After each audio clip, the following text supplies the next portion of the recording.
এই দোয়াটা সবাই শিখে নেন।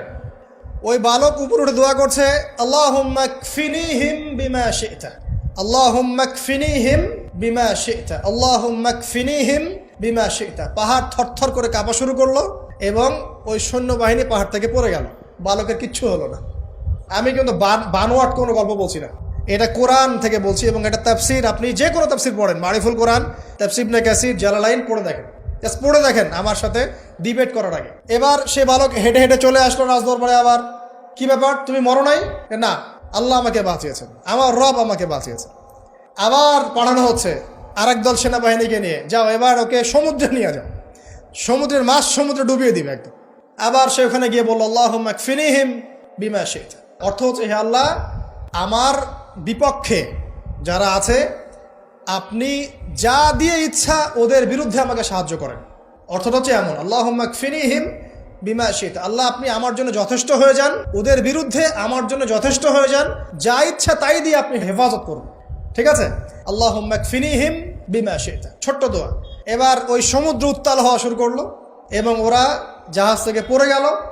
এই বাচ্চা সেফলি আবার চলে আসলো রাজদরবারে। বিশ্বাস করছেন না? চলে আসলো। এবার আসার পরে বলছে, শোনেন, আমাকে এভাবে মারতে পারবেন না, আমাকে এইভাবে মারা যাবে না, আমি আপনাদেরকে বলে দিচ্ছি কিভাবে আপনি আমাকে মারতে পারবেন। তো বাচ্চা বলছে, কিভাবে মারতে পারবো বলো? তখন সেই বাচ্চাটা বলছে যে আপনি সমস্ত এলাকার মানুষকে এক জায়গায় জড়ো করবেন, মানে পুরো নেশনের যত মানুষ সবাইকে একটা মাঠে নিয়ে আসবেন, মাঠের মাঝখানে একটা গাছ রোপণ করবেন বা একটা কিছু স্তম্ভ নির্মাণ করবেন, সেখানে আমাকে বেঁধে ফেলবেন। বেঁধে ফেলার পরে আমার এই ধনুক থেকে একটা তীর বের করবেন। তীর বের করে আপনি নিজ হাতে এই তীরটাকে নিশানা দিবেন, দিয়ে বলবেন বিসমিল্লাহ, আল্লাহর নামে, বিসমিল্লাহ, আল্লাহর নামে, বিসমিল্লাহি রব্বি হাযাল গোলাম বলে ছুড়বেন।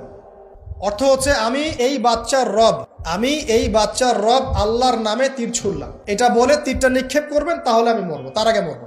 কথা কি বুঝতে পারছি?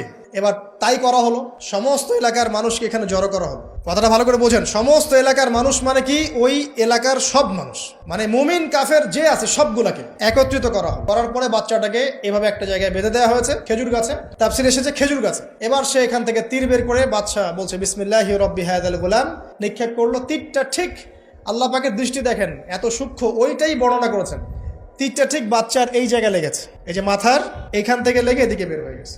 ওই বাচ্চা ছেলেটার এই যে কপালের এই পার থেকে এই পার পর্যন্ত তীর চলে গেল এবং বাচ্চাটা শহীদ হয়ে গেল, আলহামদুলিল্লাহ। এবং এই বাচ্চাটা যখন মারা গেল বা শহীদ হয়ে গেল, আর সারা এলাকার মানুষ কি দেখলো? দেখলো যে বাচ্চা তাকে দুইবার চেষ্টা করে মারতে পারে নাই, কিন্তু তার রবের নাম যখন নেওয়া হয়েছে, আল্লাহর নাম নেওয়া হয়েছে, মারতে পেরেছে। দেন পুরো এলাকার সমস্ত মানুষ মুসলিম হয়ে গেল, আলহামদুলিল্লাহ। একজন বাচ্চার জীবনের বিনিময়ে সমস্ত এলাকার মানুষ ইসলামের হেদায়েত পেয়ে গেল, আলহামদুলিল্লাহ।